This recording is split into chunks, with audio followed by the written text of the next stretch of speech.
Moi, je pense que malgré les privations qu'on va devoir subir, l'important, c'est que dans le monde futur, avant tout, on se serre les coudes et qu'il y ait réellement de la solidarité parce qu'on va en avoir vraiment beaucoup, beaucoup, beaucoup, beaucoup besoin et qu'actuellement, c'est pas du tout ce vers quoi on se dirige.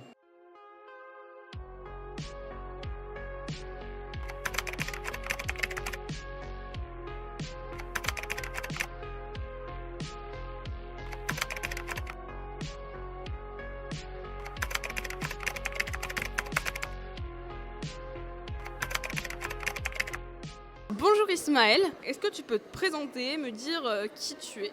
Du coup, moi, c'est Ismaël. Euh, Qu'est-ce que je fais? En fait, je suis simplement étudiant et il y a une chose qui me préoccupe énormément, c'est le changement climatique.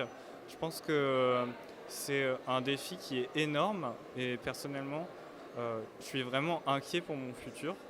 Donc, qu'est-ce que je fais? À côté de ma vie étudiante, je milite et j'essaie d'alarmer les décideurs et de les pousser à l'action. Alors toi tu fais partie du coup de l'association Friday for Future. Est-ce que tu peux m'expliquer qu'est-ce qui t'a donné envie de vraiment t'intégrer à cette association, en faire partie et en devenir un membre actif? Qu'est-ce qui t'a poussé entre guillemets à l'action? C'est pas ma première façon d'agir. Je pense que d'abord, été vraiment choqué par ce que j'avais compris sur le changement climatique. J'ai fait des fresques pour le climat. J'ai d'abord été sensibilisé et ça m'a ouvert les yeux réellement. Et ça m'a aussi fait très très peur. Et du coup, j'ai décidé à mon tour de faire des fresques du climat et j'ai sensibilisé mes amis, etc., au lycée, mes parents. Mais à un moment, ça suffisait pas parce que la sensibilisation et l'action individuelle, c'est seulement une partie des choses qu'on peut faire.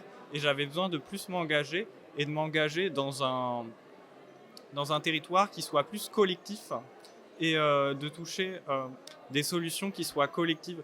Et c'est pour ça que j'ai voulu euh, manifester mon inquiétude auprès des dirigeants politiques, parce que en fait, c'est eux qui ont le pouvoir.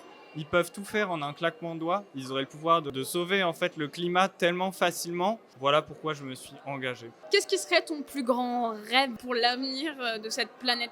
Mon plus grand objectif, je pense que en fait, c'est très difficile de savoir où est-ce qu'on va.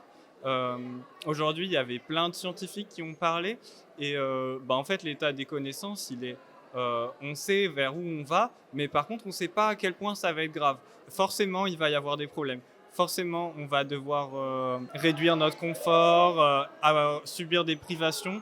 Malheureusement, je pense que c'est inévitable. Alors, moi, je pense que malgré les privations qu'on va devoir subir, l'important, c'est que dans le monde futur, avant tout, on se serre les coudes et qu'il y ait réellement de la solidarité parce qu'on va en avoir vraiment beaucoup, beaucoup, beaucoup, beaucoup besoin et qu'actuellement, c'est pas du tout ce vers quoi on se dirige. Je voulais savoir ce que toi, tu voudrais dire aux autres jeunes de notre génération qui voudraient peut-être s'engager ou alors qui ne savent pas qu'ils peuvent s'engager. Alors, il y a plein de manières de s'engager pour lutter contre le changement climatique.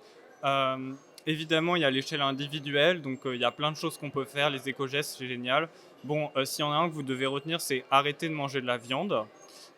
Mais à l'échelle collective, en fait, les politiques, ils sont très sensibles à la société civile et au discours qu'on va leur porter et aux messages qu'on va leur faire passer. Et en fait, je pense qu'il faut jamais arrêter de les mettre face à leurs responsabilités. Et ça, on a tous la légitimité de le faire, en fait, parce qu'on est tous habitants de cette planète, et qui que vous soyez, vous pouvez vous exprimer et demander aux politiques de faire quelque chose. Demander aux décideurs économiques également. Est-ce que tu as une personne qui t'inspire quotidiennement? Bon, comme ça, la première personne qui me vient en tête, c'est Greta Thunberg. Et je pense que on en parle souvent de cette personne-là, quoiqu'en France, on n'en a pas tant parlé que ça. Et à mon avis, c'est très important de rappeler une chose, c'est que oui, personne n'est trop petit pour faire changer les choses.